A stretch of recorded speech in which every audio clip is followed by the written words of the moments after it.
Olá, tudo bem? Seja bem-vindo ao canal Meu Momento com Deus. Nessa ocasião, nós teremos mais uma oportunidade de meditar com o nosso Senhor. Se você está chegando aqui pela primeira vez, deixa eu te dizer uma coisa. Por que é que você já não considera se inscrever no canal? Afinal de contas, o que nós fazemos aqui todos os dias é meditar na palavra de Deus. É extrair, por meio de temas e assuntos interessantes, lições para a nossa vida, que com certeza farão total diferença. Então não deixe essa oportunidade passar e já se inscreve já, tá bom?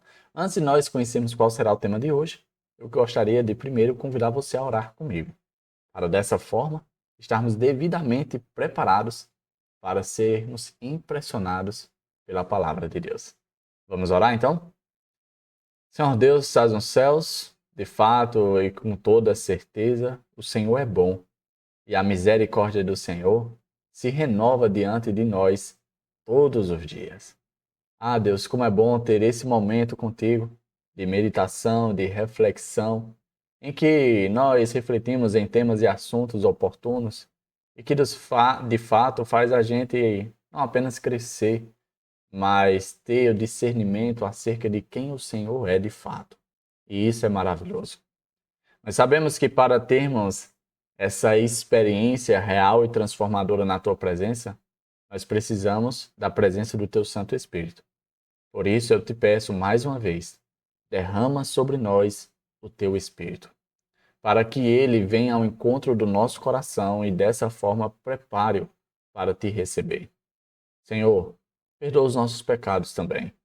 Fica conosco, dá-nos a tua bendita paz. É isso que nós te pedimos, em nome de Jesus Cristo. Amém. Pois muito bem, o tema de nossa meditação hoje é conduta cristã. E aí, como é que você, como um cristão, tem se comportado, reagido? O que é que você tem feito? As atitudes que tem tomado como um cristão nos atuais tempos que vivemos. Vamos ver o que é que a meditação de hoje vai chamar a minha e a sua atenção? O verso que a gente vai refletir, ele se encontra ali no livro de 2 Timóteo, capítulo 3, o versículo é o 16. 3:16. Vamos ver o que diz aqui a palavra de Deus. Diz assim, ó: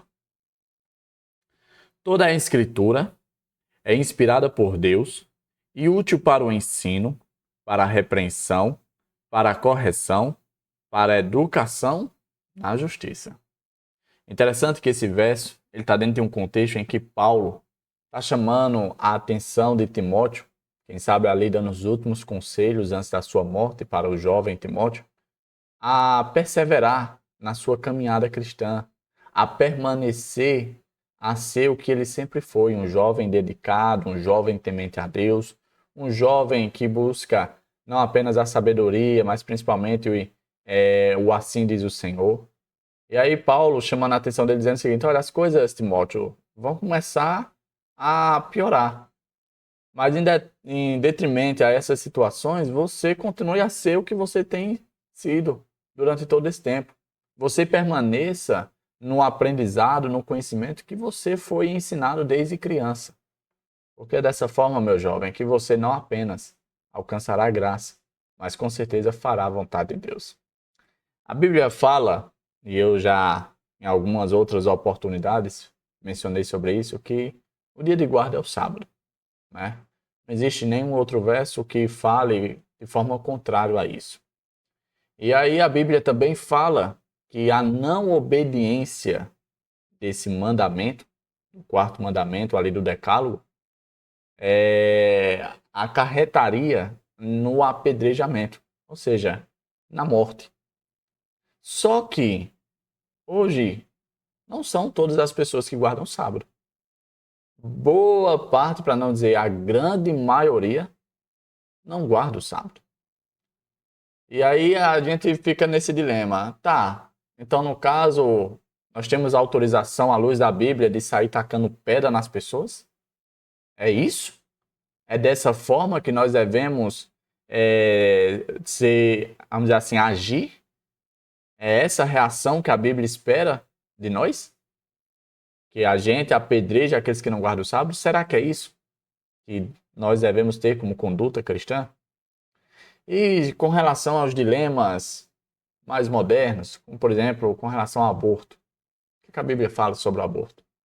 O que a Bíblia fala sobre os transgêneros? O que a Bíblia fala sobre a eutanásia? Como é que a Bíblia aconselha ou reage com relação a esse tipo de pensamentos, visões e atitudes que nos dias de hoje são tão comuns? Será que nós devemos seguir ao pé da letra ou existe um entendimento mais aprofundado que não apenas nos mostra a maneira correta de reagir? É sobre isso que nós vamos meditar e pensar um pouco. Você sabe que a Bíblia ela apresenta de forma bem clara o que significa ética e moral.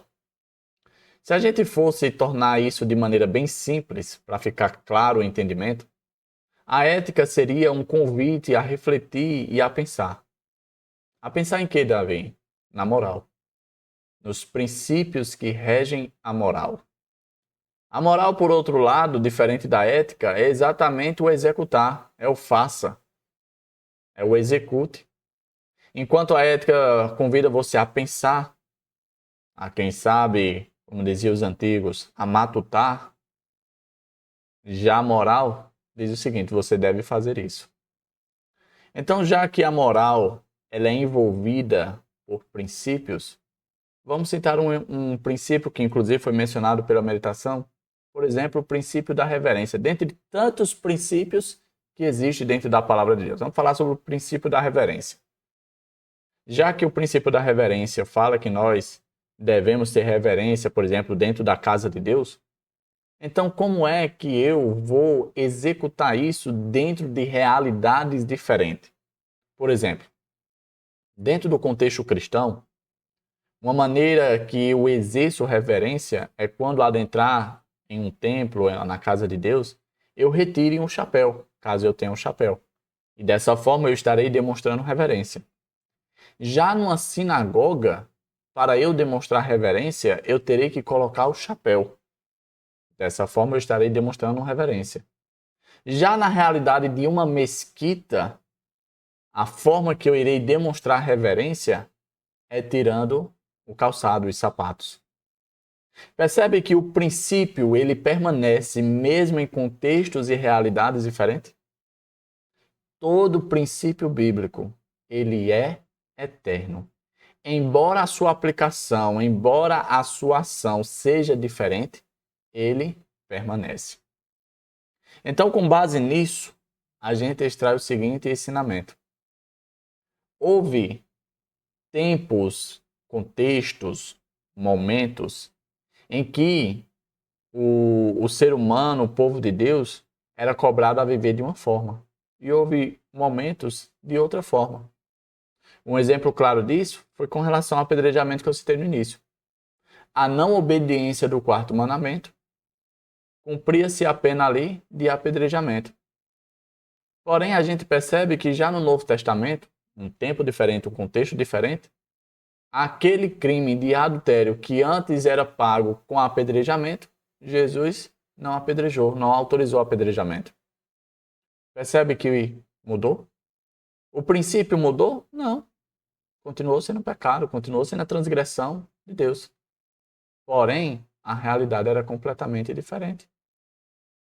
Então, com relação a esses dilemas, a essas questões delicadas com a parte social, eu e você precisamos ter muito cuidado. Porque se eu e você reagirmos fora do tom, fora do assim diz o Senhor, nós não apenas iremos trazer uma imagem negativa com relação ao nosso Deus, como também estaremos representando a Ele de maneira errada.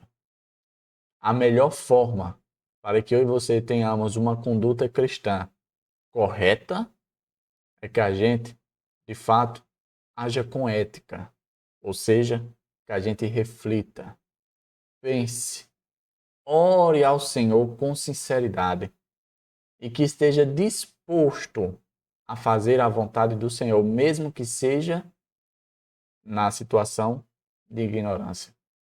Eu, Davi, creio 100% que o Senhor não apenas irá conduzir, mas irá mostrar a maneira certa como se deve viver e conduzir a sua obra. Então, que a gente sempre busque o estudo da palavra, porque como nós vimos no verso, a palavra de Deus está pronta para tudo, desde a ensinar, repreender, corrigir e educar. Somente na palavra de Deus nós vamos encontrar a resposta e as soluções para os mais diversos dilemas que possam surgir diante de nós. Tá bom? Chegamos ao fim de mais um Momento com Deus. Hoje falando sobre o tema conduta cristã.